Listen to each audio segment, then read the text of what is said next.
welcome everyone to today's session.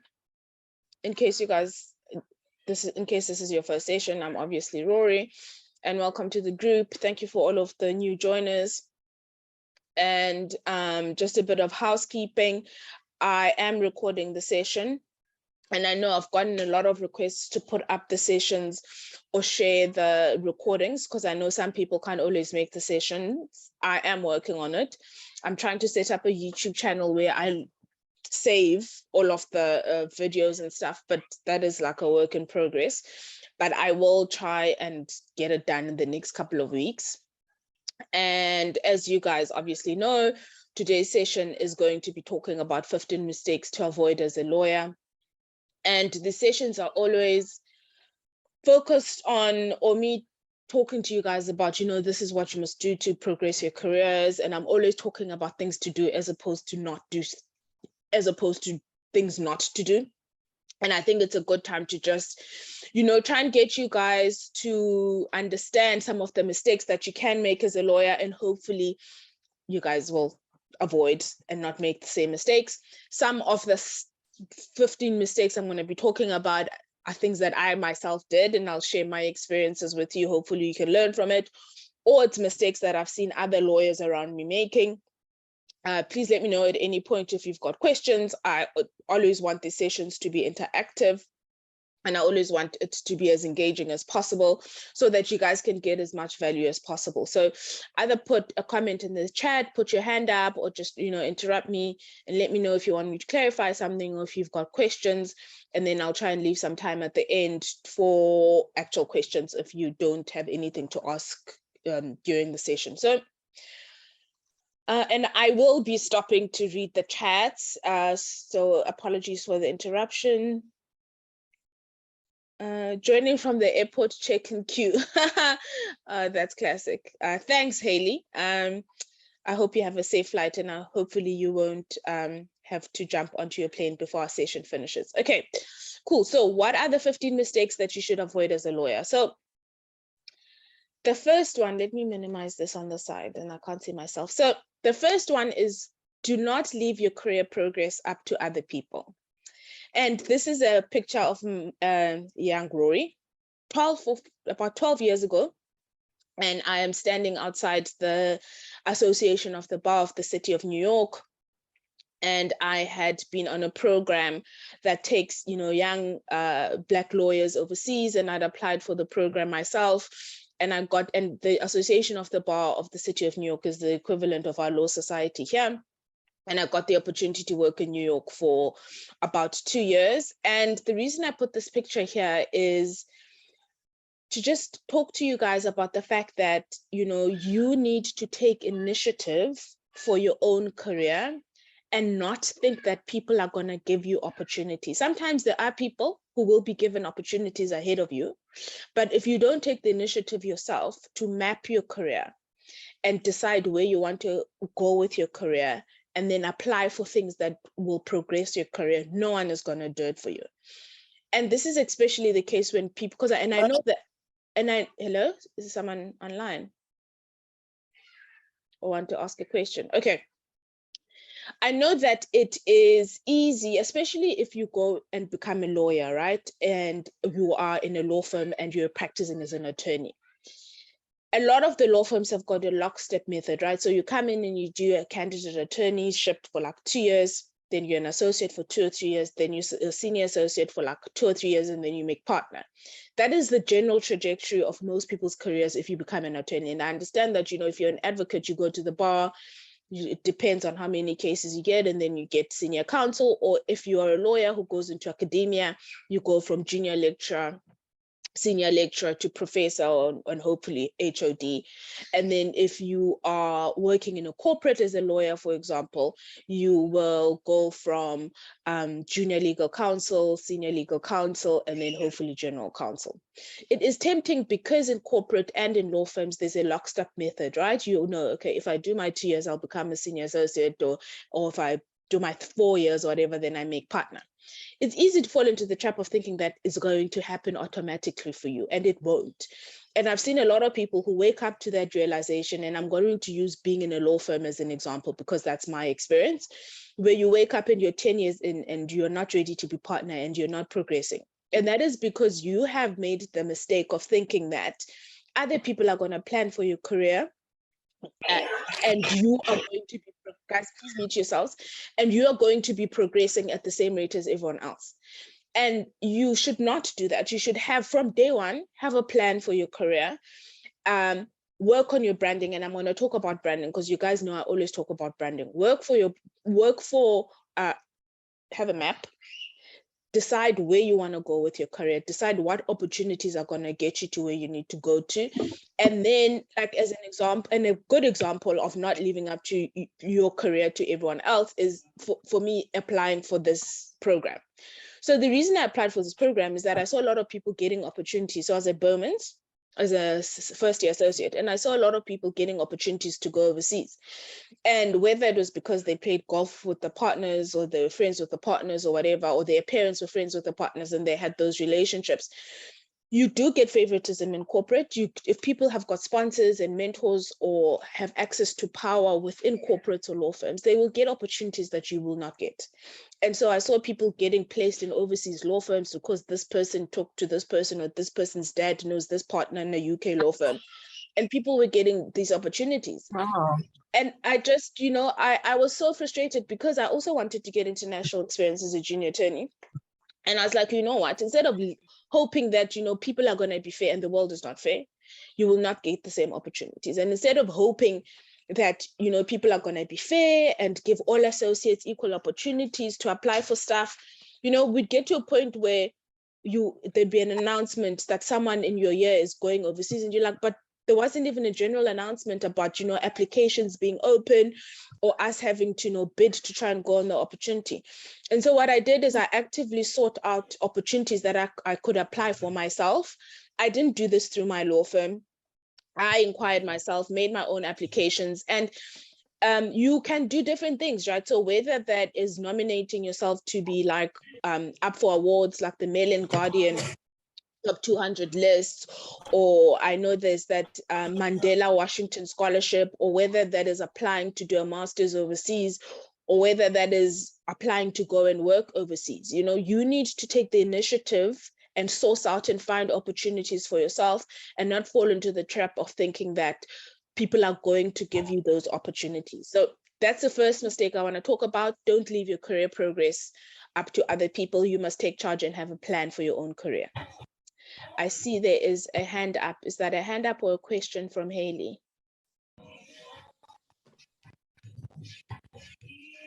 Hi, Haley, do you have a question?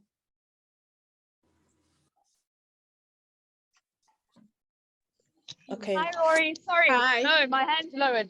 Oh, okay. Sorry about that. No worries.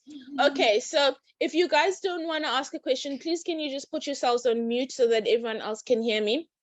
Okay, so the next thing that you should not do is you should not abuse company resources. That's a picture of me with the phone. And this is a lesson that I learned very early on in my career. It was quite embarrassing, right? So when you go into corporate or when you go into law firms, you'll get given a company phone. If you're lucky, you can get given a company credit card to use for expenses related to work. You'll get given a company laptop.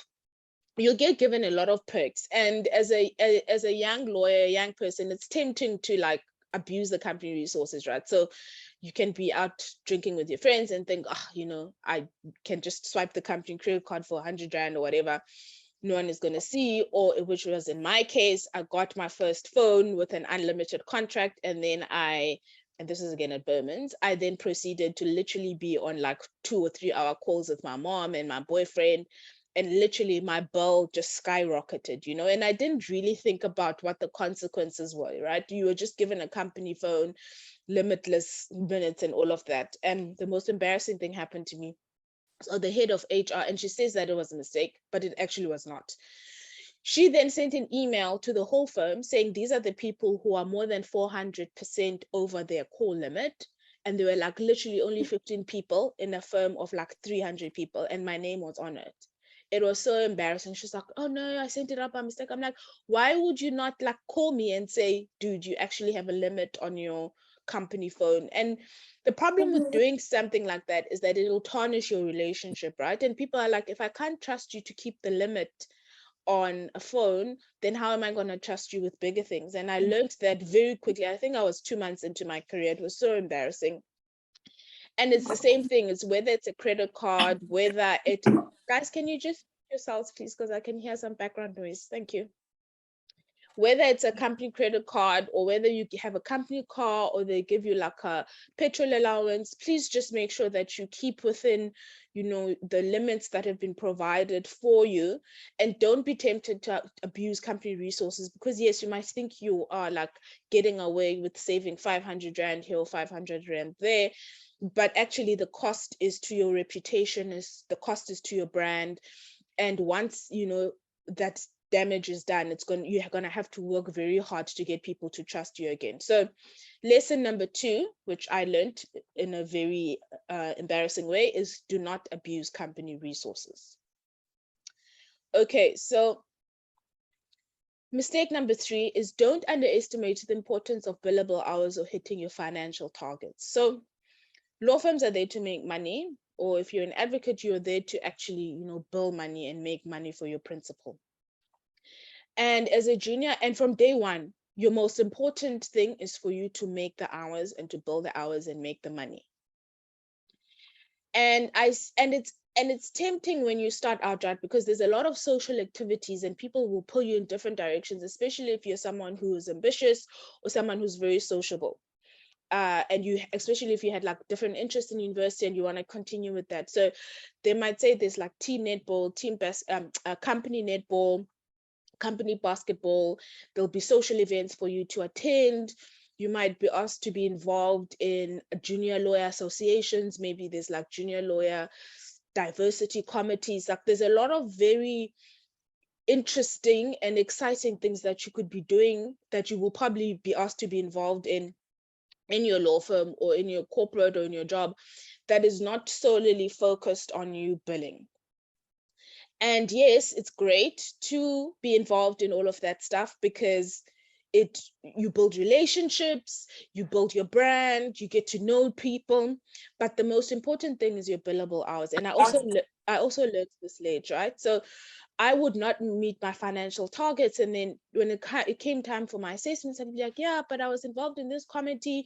I represented the company at the netball interlaw firm tournament. People are like, yeah, it's great that you did that. But at the end of the day, the most important thing is your billable hours. So, and then the other thing is I'm very bad at admin. So I wouldn't put in my time effectively, and then I would lose hours and I would just not meet my financial targets. And there's points where I actually did not get promoted because at the end of the financial year, yes, people would say amazing things like I'm effective, I meet deadlines and whatever, but my numbers don't show that. So especially if you're in a law firm, your most important thing are your billable hours. And then you would find that people who actually don't have these extra activities, but are just meeting their targets, then get promoted. And so regardless of what people say, your most important thing are your billable hours and you hitting your financial targets. If you think you're spread too thin and you can barely keep up with your billable hours, I would actually recommend cutting out extracurricular stuff and just focus on your billable hours. And yeah, so just don't underestimate the importance of your billable hours and hitting your financial targets. That's the most important thing. That's why you're in a law firm, to make money, and not so much in as much as socializing is important, but just focus on your billable hours. Then number 4, do not drink too much at client or firm events or be inappropriate. So again, as a junior lawyer, you might be tempted to go socialize with clients, have one too many, and then next thing you're dancing on tables. Okay, that is not the place for you to be getting rowdy and showing us your amapiano moves. Like law firm events are not amapiano move events. Yes, you can be, dance and be, happy and jolly when you're entertaining clients, or whether it's just lawyers within your team. As a lawyer, you always need to maintain proper decorum. You can't overdrink, you can't overindulge. And the trick I use is I literally one drink, one glass of water, one drink, one glass of water, and know when to go home. And I've seen this so many times, so many times when junior lawyers come in and they think, oh, you know, we're friendly, buddy, and you're off the clock and it's 5 o'clock on a Friday, and then you get drunk until you like pass out or throw up. Like that is just save that scene for your friends on the weekends. So just remember, pace yourself, don't drink too much, and then as well, don't be inappropriate.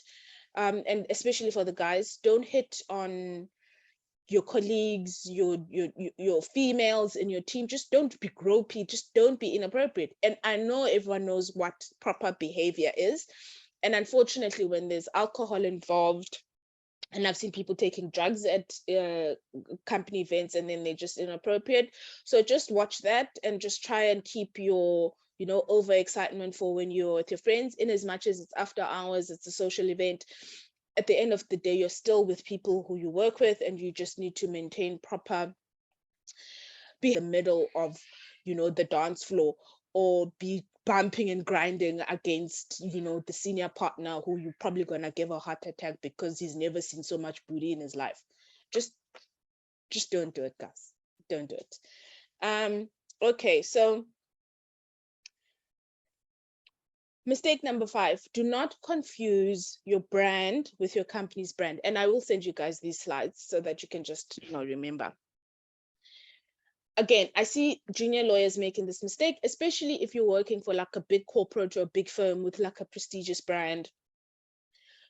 Most lawyers don't build their own brand, and then they think that because they work for Weber Wenzel or Bowman's or ENS, or they work for Investec or one of the big banks or something, that brand is their brand.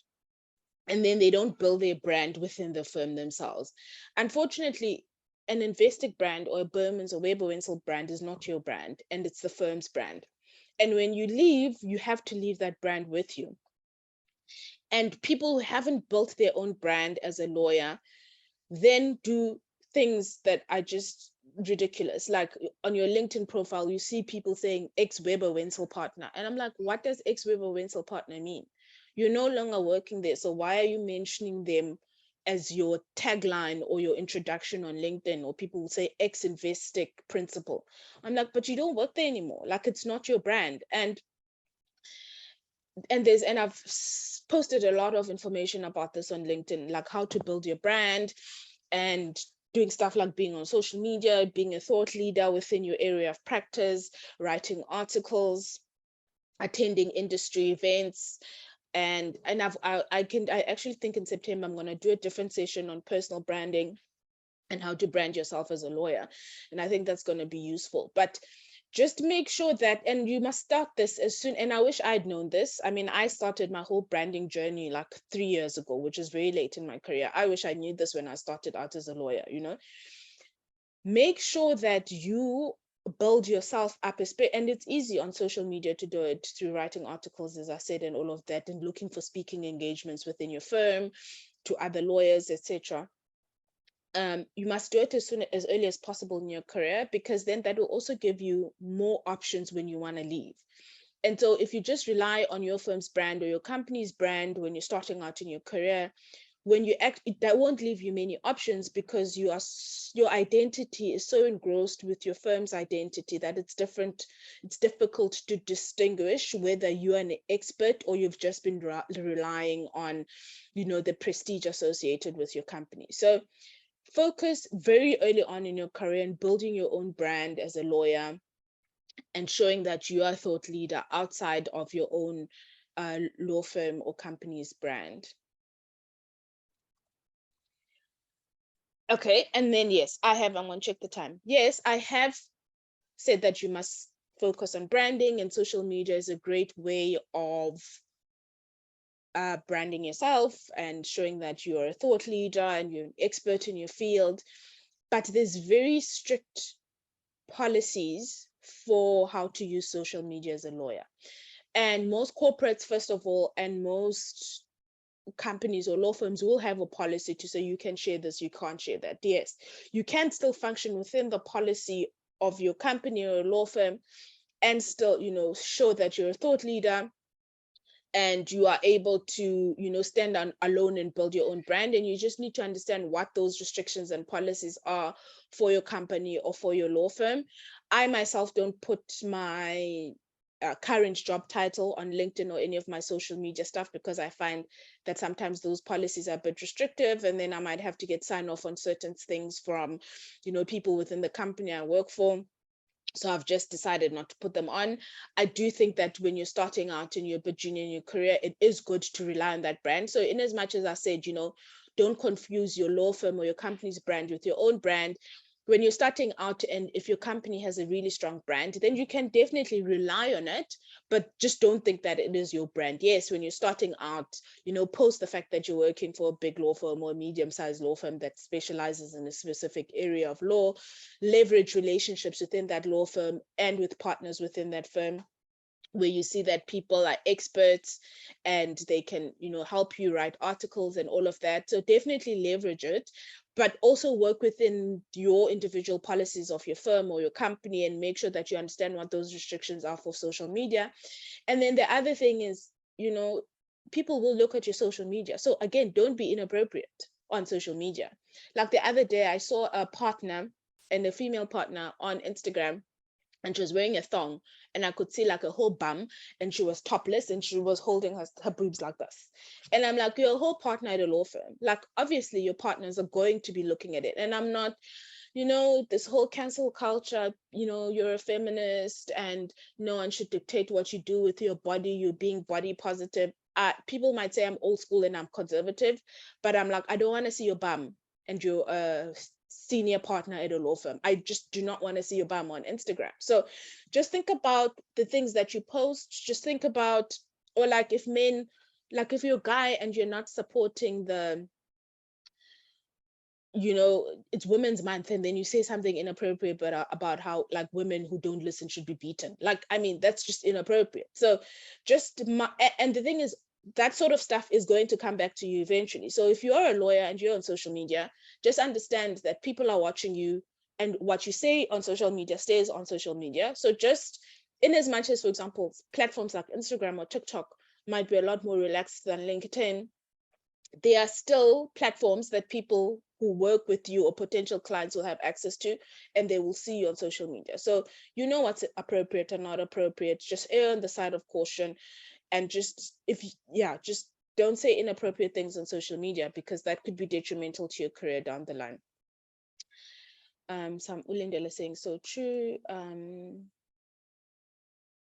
Yes, thank you so much, Haley, for that response on the first lesson.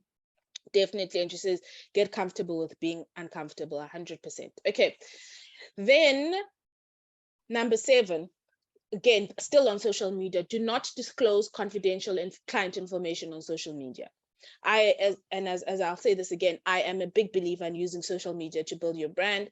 And one of the inappropriate ways that you can show up on social media is to disclose client information. So unfortunately, well, fortunately, as lawyers, we have a higher ethical standards than most professionals and higher degrees of confidentiality that we need to maintain. So like one of a good example of, and sometimes people will accidentally disclose client information on social media. So you might be taking a post, someone might be taking a post of you on your laptop from the background, and there's client documents on the screen, and that you could post on social media. So I'm very careful about what is appearing on my screen. The background logo of my company or law firm might be on my laptop. And so if this is not like a client sanctioned piece of content or a firm sanctioned piece of content, I won't show their logo on there. Or sometimes I might be at the office and during a lunch hour break, I will, you know, post something on social media. I just make sure that my client, there are no client files around that could potentially come up on social media, or even the logo of the firm. You know, just think about those things. And then, especially in litigation, sometimes clients don't want to know the world to know that they've just, gotten a sexual harassment order against their boss, because they're going to apply for another company and they might be seen as a troublemaker. And so don't go and saying, oh, I want a sexual harassment case for my client, and then you put their photo on Instagram or LinkedIn because you're trying to promote your company, or posting something like, I got a restraining order for a domestic abuse case against my client. I'm like, people might not want to know, or their colleagues or other people to know, that they've been involved in a domestic violence case, and you just want it. So just think very carefully about the stuff that you post on social media, and make sure that you don't accidentally disclose confidential client information. Then lesson number 8 is, don't be rude or dismissive of support staff or subordinates, or support or sabotage or compete with contemporaries. So let me just break that down. So, and I've seen this a lot.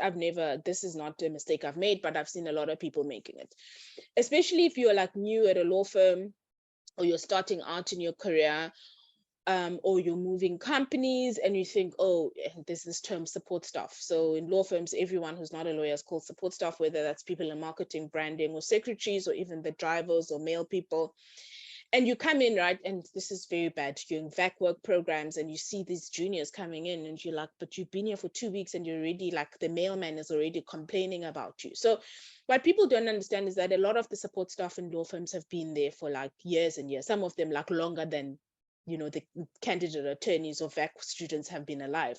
And most of them have got very good relationships with a lot of the decision makers or the partners. You might find that, the most senior partner in a department was a candidate attorney when the mailman first joined, and he really helped him out during articles. And as the partner progressed during the law firm, they've maintained that relationship. So you don't know, whose ear support staff have, or junior associates have. And you might find that a senior partner is mentoring like a first year candidate attorney, and you think to yourself, as a VAC student coming in, or a junior, I'm not going to prioritize work that associates give me. I'm just going to focus on building a relationship with a partner.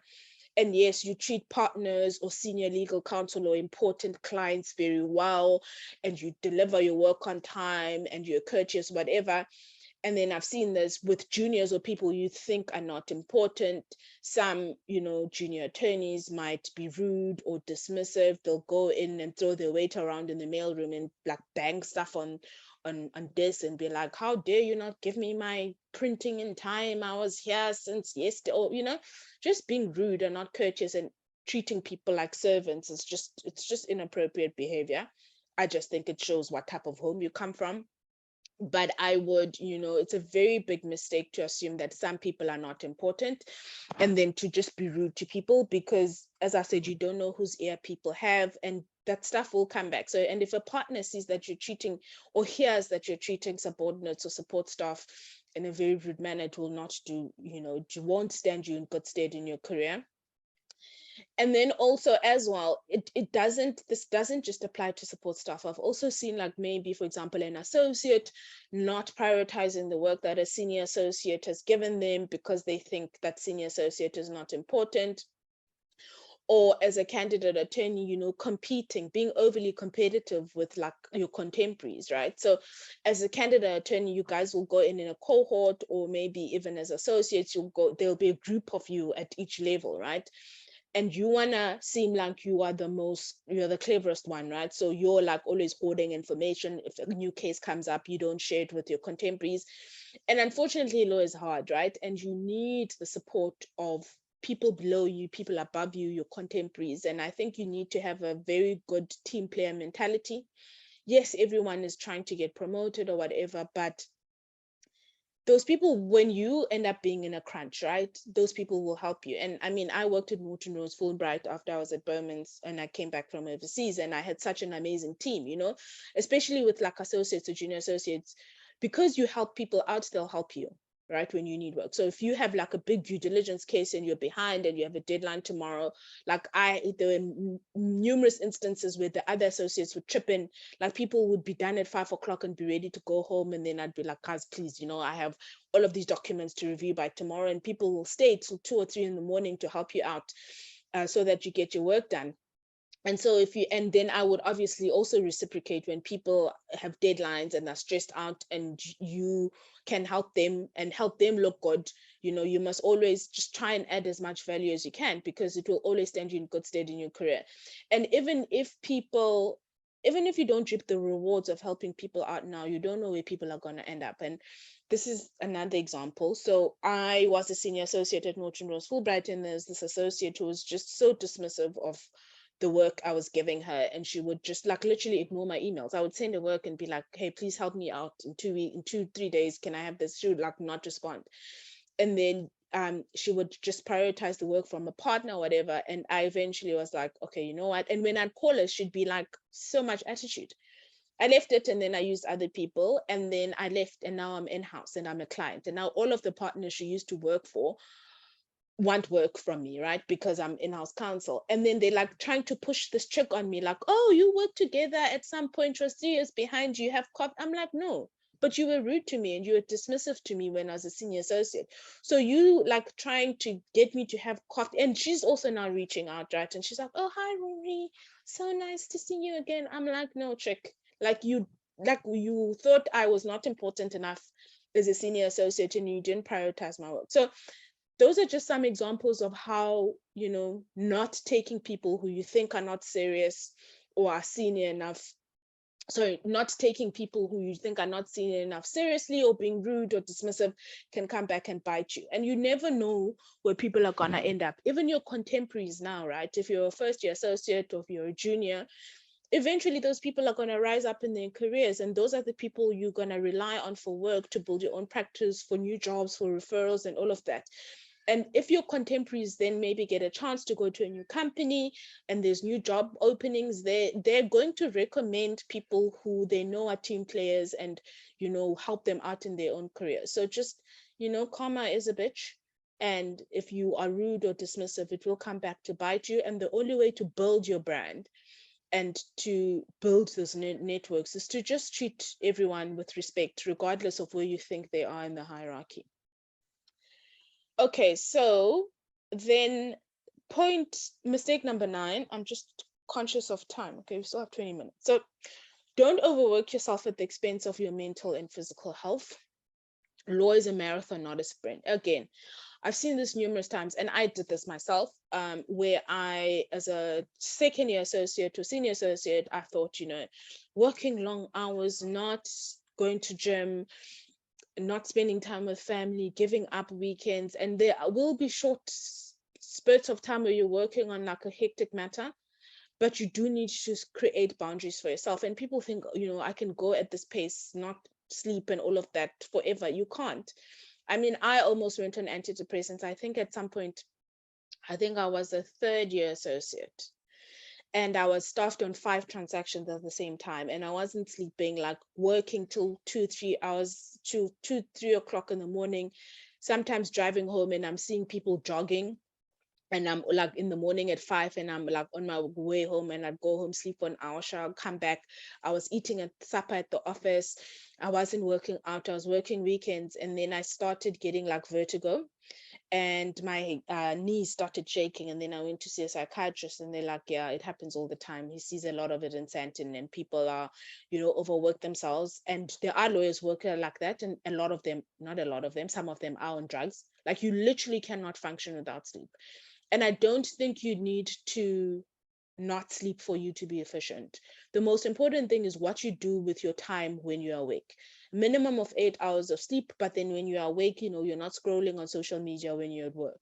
You are prioritizing high value matters. You're trying to automate as much of the work that you have to do as possible. And then just don't take on more than you can handle. And you need to think of your career as you need to think about your career on a long-term basis, right? If you're going to be a lawyer for 20, 30 years, 2 years of killing yourself as a junior and then you have a stroke is not, and I've seen people getting strokes, right? I've seen people getting strokes. I've seen people getting heart attacks. I've seen people who are older not being able to have kids because of the stress. And then within 2 months after leaving law, like they get pregnant. And so it's important to just think about the fact that law is a marathon. It's a long-term game. if you overwork yourself, it's not going to help anyone. So just make sure that you exercise, eat healthily, look after your mental health so that you're strong enough to do what you need to do. And you can have 8 hours of sleep and still be a high-powered lawyer who does well, but you must just be very clear about how you spend your time when you are awake, and just be very efficient in terms of how you use your time. Then mistake number 10, don't ask a question that you can easily find an answer to yourself. It's just very irritating when someone comes to ask you a question that they could easily like put on Google and then the answer comes up. So yes, it's important to be inquisitive. Yes, it's important to ask questions. Yes, you won't know everything. That's why they call it the practice of law. You actually need to practice. It won't like magically come into your brain.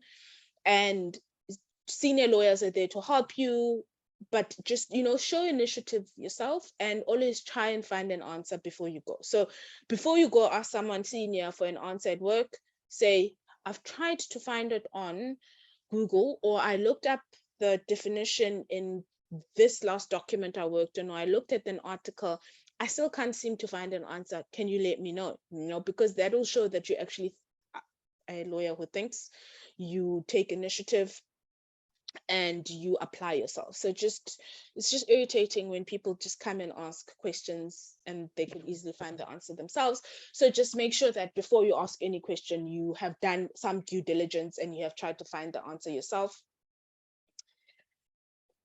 Then mistake number 11 is don't fail to communicate timing or miss deadlines. I think your most important sort of measure as a lawyer is whether you meet your deadlines, and if you can't meet your deadlines, I think your most important tool that you can use is to communicate timing.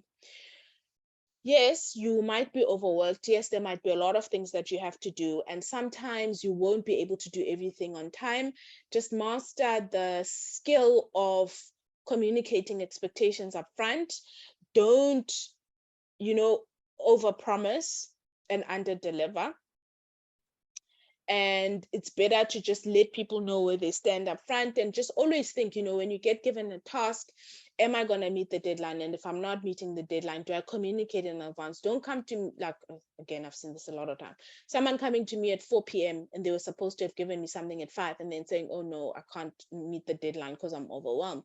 I'm like, but you've had the whole day and you've known the whole day that you're not going to make the deadline. So it's not nice to miss deadlines, and we know that people cannot always do everything they want at the same time, but just make sure that you communicate missing your timing, and if you can't make a deadline, just let the person know in advance. Then mistake number 12 is, this should be obvious, but not every lawyer knows it, is don't fail to know or keep up with the latest developments in the law or your industry. So law evolves, law changes, and the stuff that you learned in varsity won't always be applicable.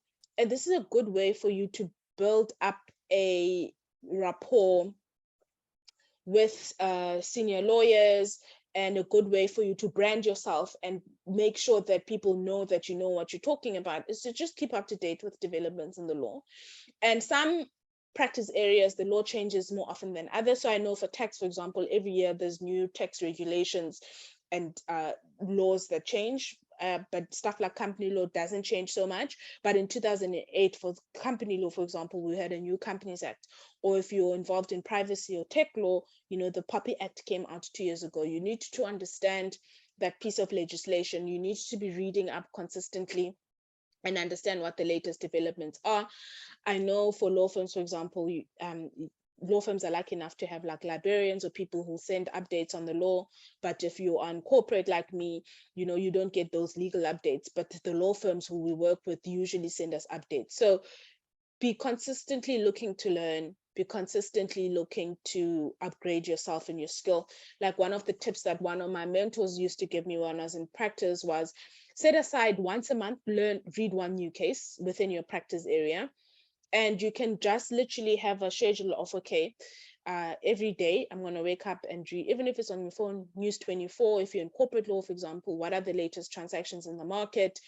Spend 10-20 minutes a day just reading up on the latest developments, and then maybe read one case a month that has come up, and like literally sit and highlight, because then you'll be up to date. And I've seen this again, the junior lawyers who actually end up making partner or progressing in their careers are those who are still interested in the law and they keep up to date. So don't fail to know or keep up to date with, developments within your actual practice area or your industry. And then number 13, don't fail to find a mentor sponsor. I don't think any of you are failing in this regard because you're here. But it's important for you guys to find mentors and sponsors, because the cleverest people are not the people who always make it. The people who actually do make it and progress and do well in their careers are people who get guided, are people who have the networks and the relationships to actually get them to the next level. So, and I've seen this again, and it's tragic, right? And life is not fair. People who are like extremely smart, who just, flounder as associates or senior associates and never make it a partner, or if you're in academia, you're stuck being a junior lecturer and never, get promoted to become a professor or anything like. It's all relationships. Whatever area of the law you're in, literally what is going to set you apart or get you the opportunities that you need is to find people to mentor you and to guide you and to sponsor you. And mentorship assists in you learning from other people's mistakes, which is what you guys are doing here. And then sponsors are people who, when you're not in the room, they will speak up for you, right? And a lot of decisions get made and you're not even involved. You can't speak up for yourself. You can't put your hand up and defend your positions. That's why your branding is important. That's why it's important to, set yourself up as a thought leader. That's why it's important not to be rude or dismissive to people, because all of that informs your brand and informs people's thinking about you, so that when people think about you or your name comes up for potential opportunities or areas of growth, then first of all, your brand will speak up for you when you're not in the room. But secondly, also having a sponsor, someone who knows you well in the room to speak up for you and see those opportunities is also very important. So it's very important to just try and find mentorship or sponsorship. And then in return, you must also mentor and sponsor other people and just pay it forward. Then the other mistake that you should not make is, if you've made a mistake, don't cling to it because you spent a long time making it. And I previously had a LinkedIn post, a longer LinkedIn post about this. And yes, we will make mistakes. You guys will make mistakes. Everyone makes a mistake. But then don't continue making the mistake because you have been in it for a long time. And the reason I put this up, or the post I'd put up on LinkedIn about this particular topic, was I was speaking about how I had been an associate in the tax department for 2 years. And then I realized that I didn't like tax and I really hated it. And everyone told me, no, you can't change your practice area. You need to continue practicing tax for a long time. And I was good at it, right? And I started writing articles on tax. I was being seen as the tax associate. But I knew I just didn't like it. And so I think as a third year associate, I then transitioned over to doing banking and finance and property finance. And I always say, just because you spend a long time being involved in something, it doesn't mean you should continue doing it for the rest of your life, especially in your career, and especially as a lawyer. If you're going to have like a 50, 60-year career as a lawyer, and you're saying, okay, for the first 8 years, I, am in a practice area that I don't like. I am working for a law firm that I don't like. I'm working for a partner that I don't like. Don't continue making that mistake because now it's like sunk cost and you've been doing it for 3-4 years. You can always change, and it helps to, again, have that long-term view of your career and understand that like a 2 or 3 year mistake is just going to be a blimp in the road over a 40 or 50-year career. And so if you have made a mistake, learn from it and change course and try and move on as soon as you can, instead of just thinking that you spent a long time making the mistake, so now you must just continue making it. And then the last mistake I want to talk about is that you guys should not definitely burn your bridges when you move into another firm or company.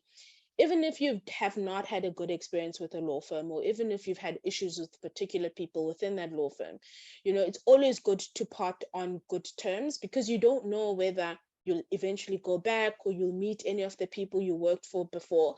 So if you're going to leave, obviously you don't have to be telling people you're going to interviews, because not everyone has the emotional intelligence to deal with that. And some people within the firm might be petty and sideline you or whatever. So yes, definitely go for interviews before you need to move on and before you're actually desperate to leave a firm, because then you can leave before things get really bad. And again, this goes back to, if you're actively building your brand, even if you're happy in your law firm, if you're actively networking, building your brand, finding mentors, then it's easier for you to identify opportunities before your situation gets so bad that you're desperate to move and you like quit without a notice and all of that. And it's always easy, you always have more bargaining power when you leave before you get desperate, because even if you get an offer and it's not great, you can wait. You're not going to be calling people every day asking, when your next interview is, or have they made a decision, and then irritate people, because then that will show that you're desperate. So if you think that, in a year's time I might want to move here, or this firm is not where I want to be, or this team is not who I want to work for, then start early on making alternative arrangements before you get desperate, so that when you leave on a good note. And when you leave, you need to do things properly. You need to sign in, and you need to submit a resignation letter in person. Don't like send a WhatsApp and be like, I'm out.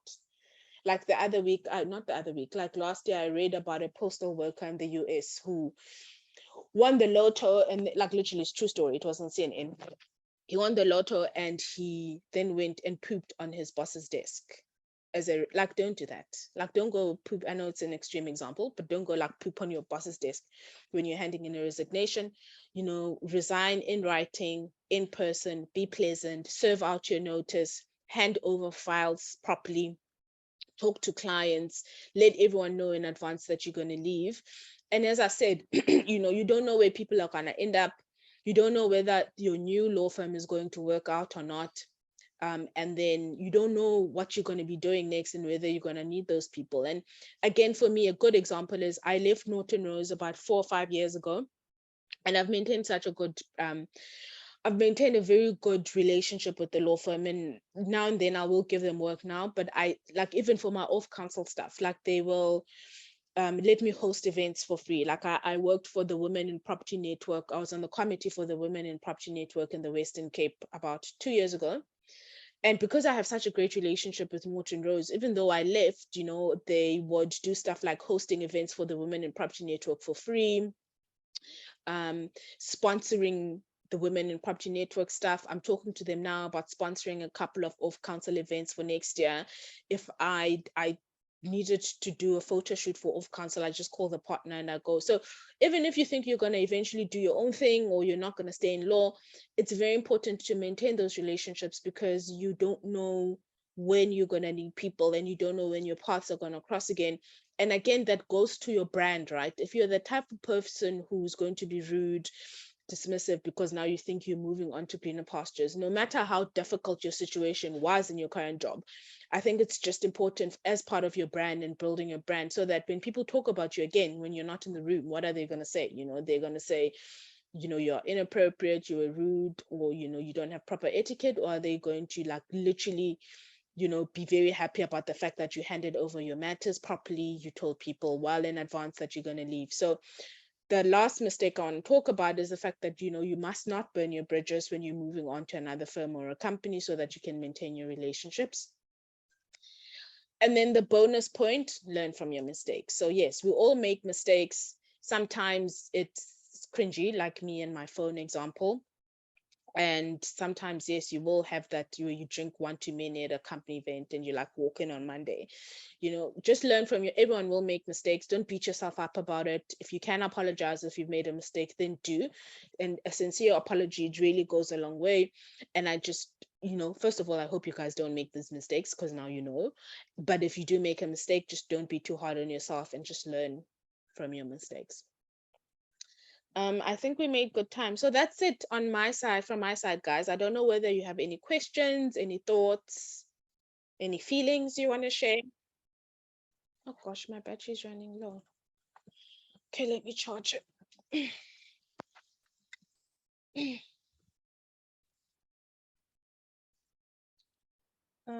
Any thoughts, guys? Thanks, Ntokozo. Ntokozo says that was super insightful. Thank you, Rory. It's only a pleasure. Yes, Ntokozo, I see your hand is up. Hi, Rory. Thank you so much for sharing your tips on mistakes to avoid as a lawyer. I have a suggestion completely unrelated to this session, just for maybe future sessions. So it's a bit self-serving, but I do think other people will benefit from this as well. I'm still in law school at UCT, and this year we're going to be mooting. So if you have any tips or any sort of guidance on how to tackle a moot, I'm speaking specifically of oral arguments, because I think we've gotten a lot of training on the written stuff, the heads of arguments, etc. I think that would be really helpful. I mean, if you have a moment in your schedule, perhaps it's just an idea. Yeah, I had actually someone from the University of the Free State also asked me the same thing. Okay, noted. I will think about it, and I'll try and put something together. Thank you so much. Thank you, Rory. Okay, sure thing. And as I said, I know some people can't make it. I know it's an awkward time. I will try and sort out my YouTube. Case law area.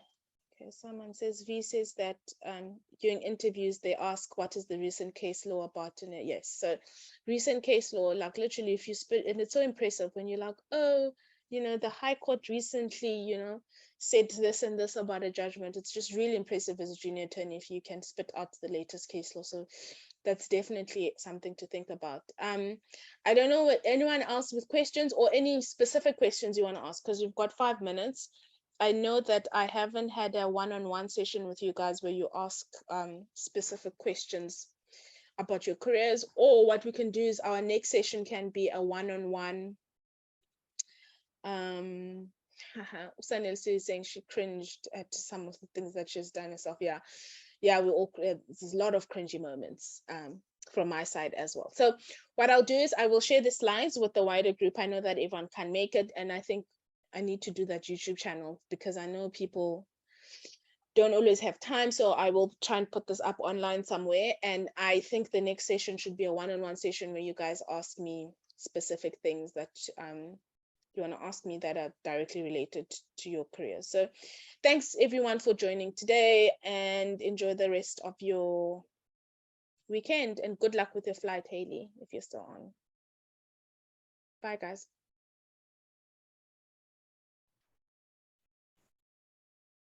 Cheers. Bye. Thank you, Rory. Sure. Thanks, Rory.